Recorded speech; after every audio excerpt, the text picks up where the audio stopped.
একটা বন ছিল, যে বনে একটি গাছে একটি মিষ্টি টুনি থাকতো, আর সেই বনেই আরেকটি গাছে একটি দুষ্ট কাক থাকতো। আর সেই টুনির একটি ক্ষেত ছিল, যেখানে সে আঙ্গুর চাষ করেছিল। আর টুনি রোজ তার ক্ষেতের যত্ন নিত এবং সেখানে জল দিত, সার দিত এবং পাহারাও দিত, যাতে কেউ তার ক্ষেত থেকে আঙ্গুর চুরি করতে না পারে। তারপরে একদিন দুপুরবেলা টুনি তার বাড়িতে ঘুমোচ্ছিল।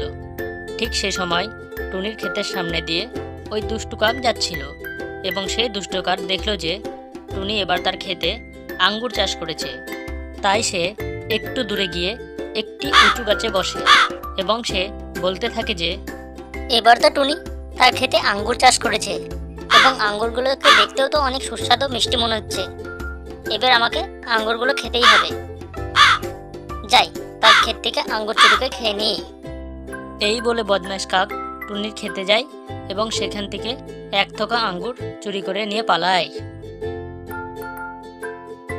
এবং তার বাসার সামনে গিয়ে সেই আঙ্গুরগুলোকে খেতে শুরু করে।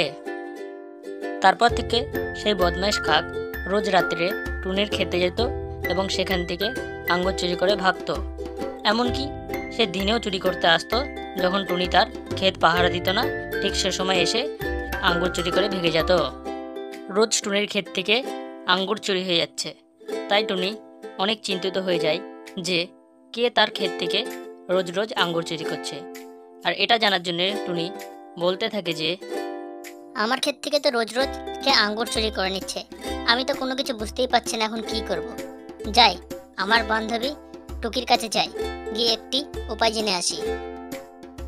তারপরে টুনি তার বান্ধবী টুকির কাছে যায় এবং টুকি তাকে জিজ্ঞাসা করে যে কি হয়েছে টুনি বোন, তোমার মনটা এত ভারী ভারী মনে হচ্ছে কেন? কোনো সমস্যা হয়েছে নাকি? হ্যাঁ, যদি কোনো সমস্যা হয় আমাকে বলতে পারো, যদি আমি কোনো রকম সাহায্য করতে পারি। হ্যাঁ টুকি বোন, আমি তোমাকে বলেছিলাম না এবার আমি আঙ্গুর চাষ করেছি, সেই বাগান থেকে রোজ আঙ্গুর চুরি হয়ে যাচ্ছে। আমি কি করব কোনো কিছুই বুঝতে পারছি না, তাই জন্য তোমার কাছে এসেছি। তুমি কোনো একটা উপায় বলো যাতে আমি চোর ধরতে পারি। কি, তোমার ক্ষেত থেকে আঙ্গুর চুরি হয়ে যাচ্ছে? তাহলে একটা কাজ করো, আজকে রাত্রে তুমি ঘুমাবা না, তোমার বাড়ির এক কোণা থেকে পাহারা দেবা আর দেখবা কে আঙ্গুর চুরি করছে। ঠিক আছে টুকি বোন, তুমি যখন বললা পাহারা দিতে, তাহলে এটাই করে দেখি, আগে দেখি কে চুরি করছে আমার বাগান থেকে আঙ্গুর। তারপরে টুনি তার বান্ধবী টুকির কথা মতো তার বাড়ির এক কোণা থেকে তার বাগান পাহারা দিতে থাকে, আর দেখে যে বদমাশ কালু কাক তার আঙ্গুর বাগান থেকে আঙ্গুর চুরি করে নিয়ে পালাচ্ছে। তারপরের দিন সকালবেলা টুনি ফের তার বান্ধবী টুকির কাছে যায়। টুনি বোন, বলো তোমার ক্ষেত থেকে কে আঙ্গুর চুরি করছে, তুমি কি দেখেছো? টুকি বোন, তুমি যেমন বলেছিলে তেমনই আমি কাল রাত্রে ঘুমোইনি। আমার বাড়ির এক কোণা থেকে আমি আমার ক্ষেত পাহারা দিতে থাকি, তখন দেখি ওই বদমাশ কালু কাক আমার বাগানে এসে আমার বাগান থেকে আঙ্গুর চুরি করে নিয়ে পালায়। এখন আমি কি করব, আমি কোনো কিছুই বুঝতে পারছি না। তুমি আমাকে একটা উপায় বলো টুকি বোন, আমার এখন কি করা উচিত? কি, সে বদমাশ কাকটা তোমার ক্ষেত থেকে আঙ্গুর চুরি করছে? টুনি বোন, আমার মাথায় একটা বুদ্ধি এসেছে।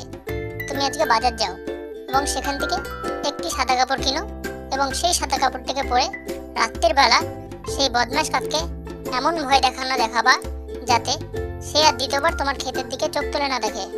ঠিক আছে টুকি বোন, তুমি যেমনটা বললে আমি তেমনটাই করব। তাহলে যাই, আমি বাজার থেকে একটা সাদা কাপড় কিনে নিই। হ্যাঁ। তারপর টুনি বাজার থেকে ভূতের মতো দেখতে একটি সাদা কাপড় কিনে তার বাড়ি চলে আসে এবং বাড়িতে এসে সে রাত হওয়ার জন্য অপেক্ষা করতে থাকে আর বলতে থাকে যে বদমাশ কাক, তুই আমার বন থেকে রোজ আঙ্গুর চুরি করিস, আজ তোকে আমি এমন ভয় দেখাবো যাতে দ্বিতীয়বার তুই আমার বাগানের দিকে চোখ তুলে তাকাতে না পারিস। তারপর রাত্রের বেলা কালু কাক ফের আঙ্গুর চুরি করার জন্য টুনির খেতে আসে এবং চারিদিক থেকে ধোঁয়া বেরোতে থাকে এবং একটা ভয়ঙ্কর আত্মা সেখান থেকে বেরিয়ে আসে এবং সেই ভূতের আত্মাকে দেখে ভয়ে কালু কাক বলে যে কে কে তুমি? হ্যাঁ, ভূত টুত নাকি তুমি আবার?